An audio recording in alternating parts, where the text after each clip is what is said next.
They say every family has skeletons. Some whisper quietly in the corners of old photographs, others claw at the edges of memory, demanding to be acknowledged. The Colt family, a name once celebrated in the quiet towns of New England, was supposed to be an emblem of respectability, wealth, and old money. But behind the polished silver spoons and the ivy-covered mansions, there were stories that no town historian dared write down. Stories so deeply buried that even the family's own descendants speak of them only in hushed tones, if at all. By the end of this hour, what you will learn about the Colts may make you question everything you thought you knew about American legacy, about trust, and about the thin veneer separating normalcy from madness. From their sprawling estates to their private journals, every relic hints at a pattern, one that is as deliberate as it is horrifying. It begins, as most of these dark truths do, with a single overlooked clue.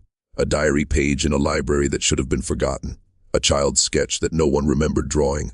An obelisk in the family cemetery that hides more than just names. Each of these fragments points towards something larger, an undercurrent of obsession, secrecy, and unspoken violence. The Colts were not merely eccentric, they were custodians of something they thought the world could never understand, and perhaps they were right. Because what we're about to uncover is not just history, it is an inheritance of fear, passed silently across generations. One after another, the layers of this family's private life reveal a darkness that stains every decision, every relationship, and every whispered rumor. By the time we trace the Colt lineage from the gilded halls of the 19th century to the crumbling homes of their present-day descendants, you will see that the family's true legacy was never fortune, or power, or social influence. It was the mastery of concealment. They perfected it. Every lie, every hidden room, every vanished member, all pieces of a carefully constructed puzzle. And now, decades later, the puzzle is left for outsiders to solve. It is up to us to look closely, to read between the lines, and to confront the truth the Colts fought so hard to erase. The question is simple: can you bear to see what they tried to bury? The deeper you dig into the Colt family's past, the more the familiar turns strange. Their story does not begin with headlines or scandals, but in quiet towns where the family name carried weight, where their estates towered over the lives of ordinary people. To the outside world, the Colts were pillars of the community, philanthropists, businessmen, law-abiding citizens.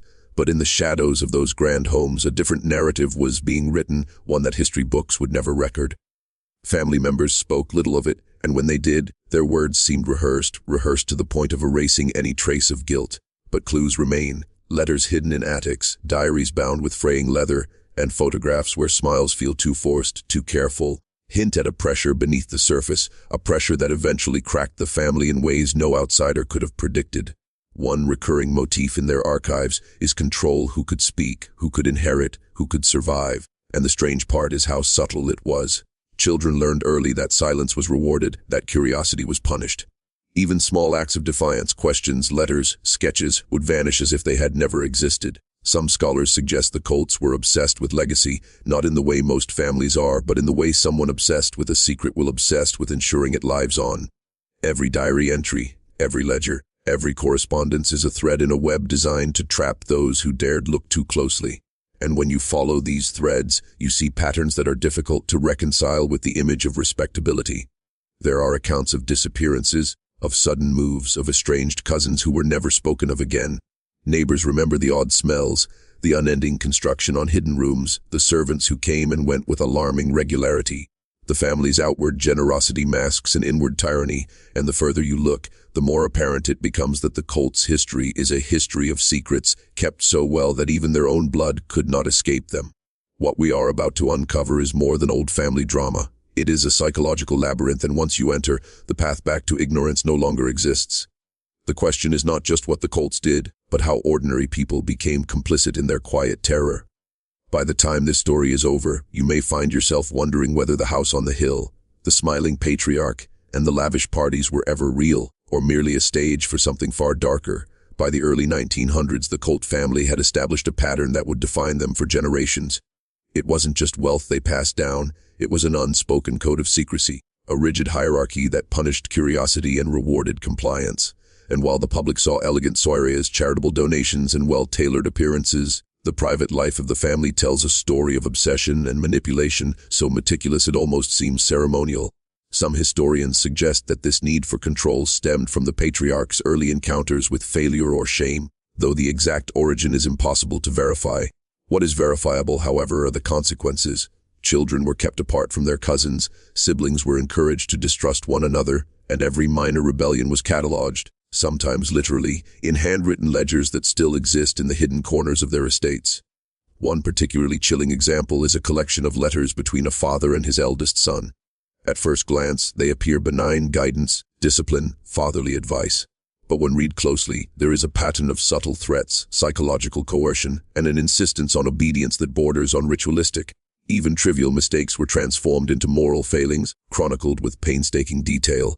Meanwhile, servants' memoirs, some which were never meant to see the light of day, hint at strange nightly routines, doors locked at odd hours, children summoned to mysterious rooms, and objects moved or destroyed without explanation. These small acts, seemingly mundane, add up to a sense that the Colts were constructing not just a family but a fortress around a particular form of knowledge, one that could never leave their walls. And it worked. For decades, the outside world remained blind to what was happening behind the ivy and marble, while the family's internal pressure cooker slowly warped their relationships, their morality, even their sense of self. There are accounts of family members who vanished for weeks at a time, only to return changed, quiet, evasive, haunted in ways that no one dared ask about. The evidence suggests that these disappearances were not accidents but deliberate exercises in control, intended to instill fear, obedience, and a sense of unshakable hierarchy. It is here, in these hidden corners, that the Colt family's true nature begins to reveal itself, not in the wealth they amassed, but in the psychological mastery they exerted over those closest to them.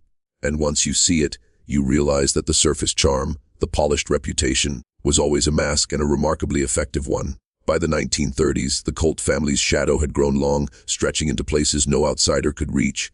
Their influence wasn't just local anymore, it seeped into towns, schools, and even courts, all under the guise of respectability. But behind closed doors, the family's rituals had become more elaborate, more insidious. Accounts from distant relatives and former staff describe late-night gatherings where obedience was tested, not with words, but with actions. A child's refusal to comply might result in isolation. A servant's question could be met with a cold, deliberate silence that lasted hours, sometimes days. Even the adults weren't immune. The psychological grip of the family seemed to transcend age. One particularly haunting story comes from a young woman who fled the estate in the middle of the night, leaving behind letters that detail a systematic effort to manipulate her perception of reality. She wrote of rooms that seemed to shift overnight, objects that disappeared only to reappear in impossible places, and voices, soft, almost imperceptible, guiding behavior. Scholars call this environmental conditioning, but the Colt family may have taken it to a level no textbook can fully explain. There are hints, too, of obsession with purity, lineage, blood, and loyalty were monitored with a vigilance that borders on paranoia. Cousins were married off strategically, outsiders were scrutinized for weaknesses. Every family member was an instrument in a larger design, and the slightest deviation was cataloged. What makes the Colts story uniquely unsettling is how ordinary it all appeared to neighbors. Life in the town went on as usual, children played, businesses thrived, the church bells rang. Yet just beyond that everyday facade, the family was practicing a quiet tyranny, one that left scars invisible to all but those who lived within its orbit. And these scars often lasted longer than the victims themselves. By the time you examine the family tree closely, you notice patterns: siblings estranged without explanation, sudden relocations, inexplicable illnesses, and most disturbingly, the systematic erasure of any record of descent. It is as if the Colts were intent on creating a version of history in which they were untouchable, untarnished, untold. By the 1940s, the family's methods had become almost ritualistic, a blend of psychological pressure, secretive education, and social manipulation. Those who tried to break free found doors closed, allies vanished, and reality itself subtly questioned. If you're still watching, you're already braver than most. Tell us in the comments, what would you have done if this was your bloodline? By the 1960s, the Colt family had begun to fracture, though not in ways the outside world could perceive. On paper, they were thriving businesses expanding, estates maintained, wealth multiplying. But within the walls of their homes, the legacy of secrecy and control had become a burden too heavy to bear. Letters from that era describe adults trembling at the mere thought of making a mistake, of deviating from the unspoken rules laid down by generations past. There are accounts of children who grew up isolated, their only companionship the shadow of expectation, their imagination curiously shaped by fear rather than play. Some historians argue that this was not accidental, it was intentional psychological sculpting, a method of ensuring that no one would challenge the family's hierarchy or reveal its inner workings. And yet, cracks began to appear. Members of the family started to vanish for months, returning changed, subdued, sometimes refusing to speak of where they had been. Some older relatives noted a pattern: the longer someone disappeared, the quieter, more compliant they became, and the more likely they were to uphold the family's secretive code. It's hard to describe the weight of that environment unless you've felt it. A slow, pervasive tension, the sense that every word, every gesture, every glance could be recorded and judged, and that judgment was never lenient. Journals from this period are filled with meticulous observations of behavior: how children slept, who spoke to whom, what topics were broached, and which ones were forbidden. Even vacations and family gatherings were curated, carefully orchestrated events where appearances mattered more than truth.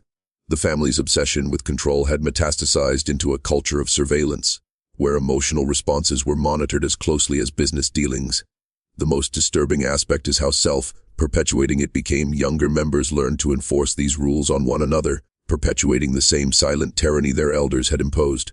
It was an inheritance of fear, a curriculum in obedience that no outsider could penetrate, and by the time the late 20th century arrived, the Colt family story had diverged into two very distinct realities: one visible to the world, one hidden, shadowed, and deeply unsettling. To truly understand the Colts, you must see both, and the truth you uncover in the shadows will challenge everything you believed about family morality and the fragile line between normalcy and something far darker. By the 1980s and 90s, the Colt family's pattern had become almost ritualistic, a legacy of manipulation, control, and silence that spanned more than a century. The estates remained grand, the public image polished, yet inside the same psychological grip persisted. Even adult descendants, raised in wealth and privilege, were trapped by invisible rules, often without fully understanding them. Some accounts describe private rooms that were off limits, libraries with hidden compartments, and journals locked away with keys that were never given. These objects were more than possessions; they were instruments of power, reminders that knowledge could be weaponized, and that the wrong word could undo a life. Longtime family friends speak of odd behaviors: adults flinching at phone calls, sudden relocations for no apparent reason, and recurring stories that seemed rehearsed like lines from a play they were compelled to perform. One particularly chilling letter, recently uncovered in a small historical archive, outlines a system of observation and correction used on children as young as 5. It is clinical, almost surgical in tone, describing punishments for misbehavior and rewards for obedience in terms that suggest the family had refined control into an art form. Meanwhile, the outside world remained blind. Neighbors admired the Colt's apparent generosity, townsfolk marveled at the family's achievements. But underneath the celebrations and trophies, there was an unspoken rule: speak too freely, question too boldly, or reveal too much, and you would vanish from history just as thoroughly as any document the Colts chose to hide.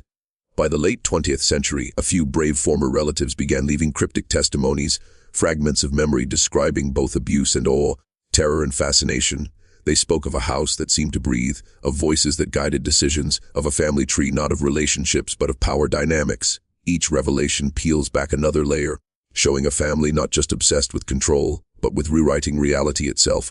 And yet, even with these fragments, the full extent of their influence remains nearly impossible to gauge.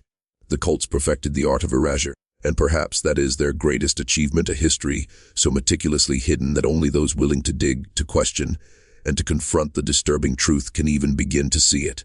By now, you may feel the weight of this story pressing down, a reminder that wealth, privilege, and respectability can hide horrors beyond imagination.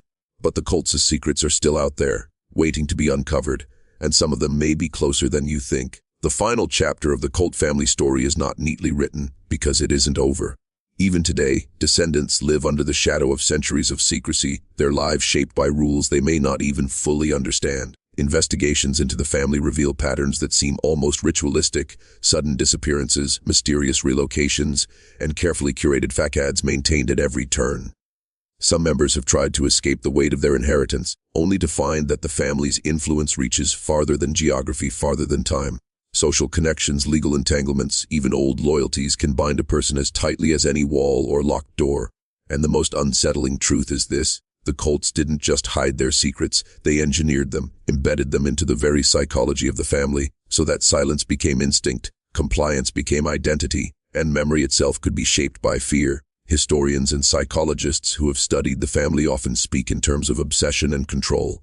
But for the Colts, these were not just traits, they were survival mechanisms, passed down from one generation to the next.